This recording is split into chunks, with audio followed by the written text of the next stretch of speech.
So hello and welcome to the video.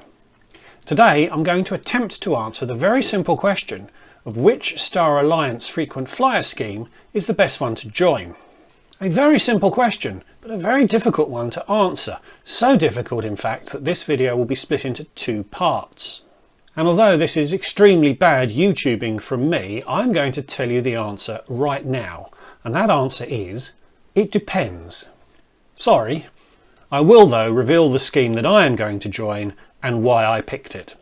So in these videos my goal is to give you the tools to make your own informed decision. This first video will give you some general background to Star Alliance and its schemes, and I will talk about the easiest way of getting status on Star Alliance, which is by matching across status you already hold elsewhere. The second video will then talk about earning status from scratch, retaining status, and a few other things that you probably need to know. So while you're enjoying my little intro that's coming up, why don't you take a guess as to the number of airlines that are currently in Star Alliance, and so the number of schemes that you have to choose from. Stick around. Hi, I'm Matt. Over the last 25 years, I've travelled a lot. I've lived in 5 countries on 4 continents. I've flown over 1.3 million miles. I've visited over 100 countries, every American state, but I'm nowhere near done. So hit subscribe and perhaps you'll pick up some hacks, hints and tips to make your next trip better.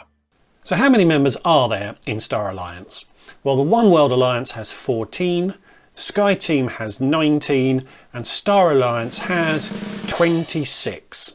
Let me know in the comments what you guessed and full marks to anyone who got it right. 26 airlines is a lot and this has been a very tough video to prepare. Some airlines helpfully share a loyalty scheme, so there are only 19 different programs amongst the 26 airlines, but they are all quite different, which is what makes this video so complicated. I also need to add a disclaimer.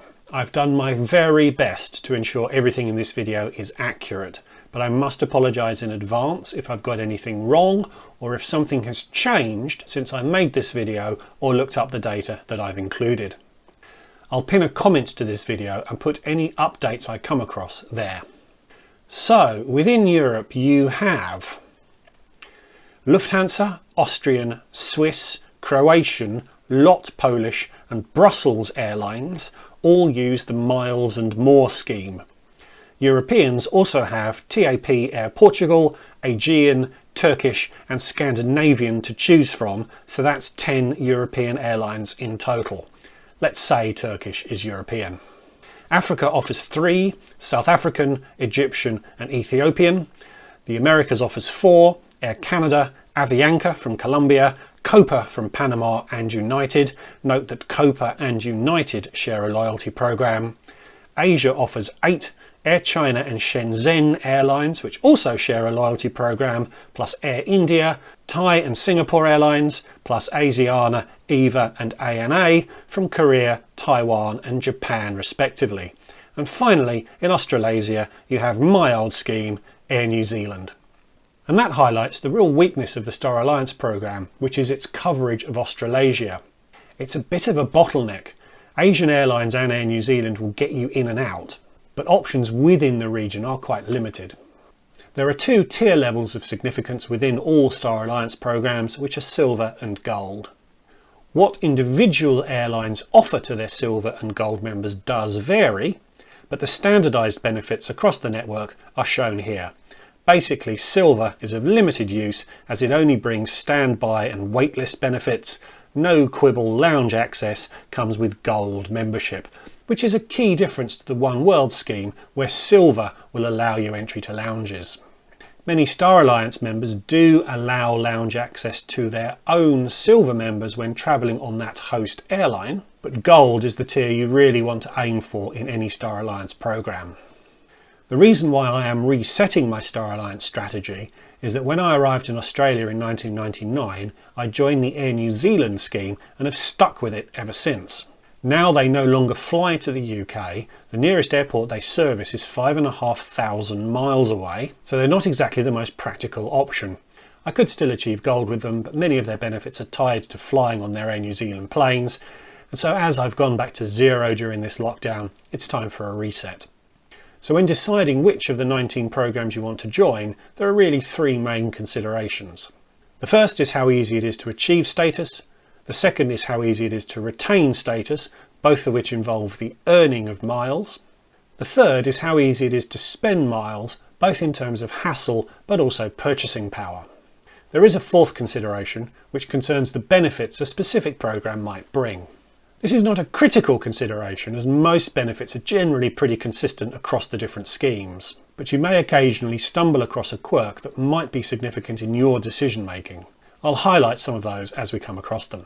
So most people living in a country will probably pick the scheme of their national airline. This is going to be driven by convenience and perhaps patriotism, and is rarely going to be a catastrophically bad decision. Indeed, it will often make good sense, as schemes tend to favour the host airline. So if you're likely to fly a decent proportion of your flights on your home airline, then that would probably be the scheme you'd end up choosing anyway. But there's no obligation to join your home airline, and if, like me, you live in a country that does not have a Star Alliance member, you will have to pick someone somehow. So the first decision criteria is, how easy is it to achieve status? By far the best way is to join a scheme via a status match. That requires you to have status in a competing scheme, but as airlines want your business, they will occasionally or quite regularly offer a matching program. They believe that membership of their program will bring with it loyalty to their airline, which may or may not be true. The first place to start here is statusmatcher.com, where people log their experiences in getting status matches with airlines, but also with hotels and also car hire companies. The site does have some shortcomings though. Firstly, matching offers change frequently, so a match that is reported as simple and quick may not be when you attempt it. Plus, some of the contributions are very brief and can be confusing or downright misleading. Sites like Head for Points will cover status matches as and when they are announced, as will the dedicated status match thread of Flyer Talk. So keeping an eye on both of those resources is a very good idea. Links to both are in the description. As of April 2021, there are two significant matching offers currently available. So let's look at the specifics of how this works in the context of those two real-world offers. Most offers will require the completion of a challenge before the status match is completed. That's the case with the first of the current offers, which is from TAP Air Portugal. Here you have to send them proof of high status in one of the 21 schemes they are targeting. And once accepted, you have to pay them some money. Challenges usually involve flying a certain amount in a specified time frame, so this sort of challenge is actually quite an unusual one. But the best value spend is only €99, and you do get miles in return, which are good enough for a small redemption down the road. So look upon it as an investment rather than a cost. Once you've paid the money, you will earn your status for a year. The significant thing about this offer is that they are matching from One World Silver to Star Alliance Gold.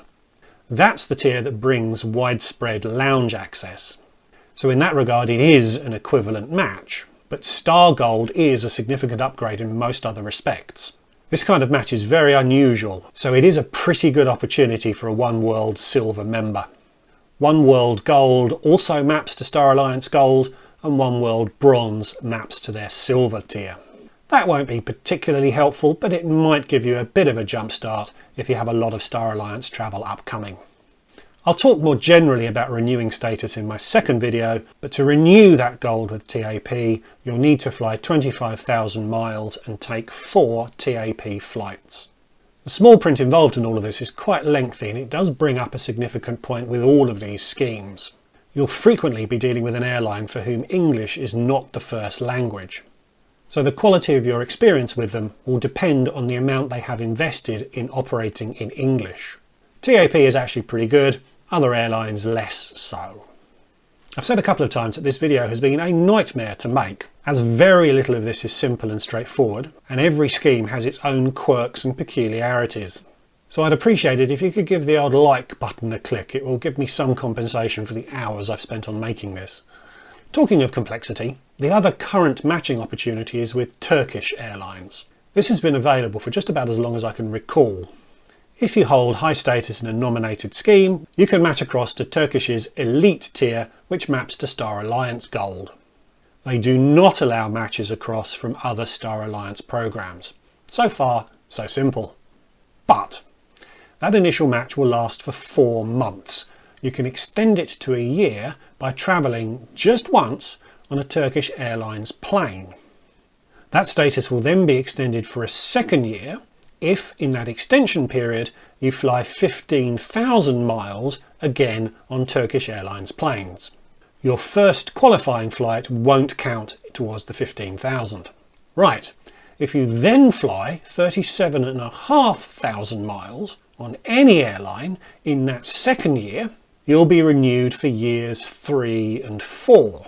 One huge positive of the Turkish Airlines scheme is that it works on 2-year cycles. Apologies for all this being a bit detailed, but that is the world that you are entering here. You need to understand the details because you will mess it up if you make a misstep halfway through. The Turkish scheme does have some drawbacks, but the ready availability of this matching program and the relative ease of renewal makes it a firm favourite. United Airlines also has an ongoing program of status matching based around mileage challenges, but these are only offered to premium members of North American airline schemes, so I won't go into any detail about that here. So let's wrap up matching. Odd times prevail, to say the least, and matching offers have been pretty scarce over the last year. Some rely on validating that your travel history would make you an attractive customer to your target airline, and if you've been locked up for a year and not able to travel, that's a pretty tricky thing to do right now. So I went through all 26 Star Alliance airlines on Status Matcher to see which ones had reportedly accepted a match in the last 12 months.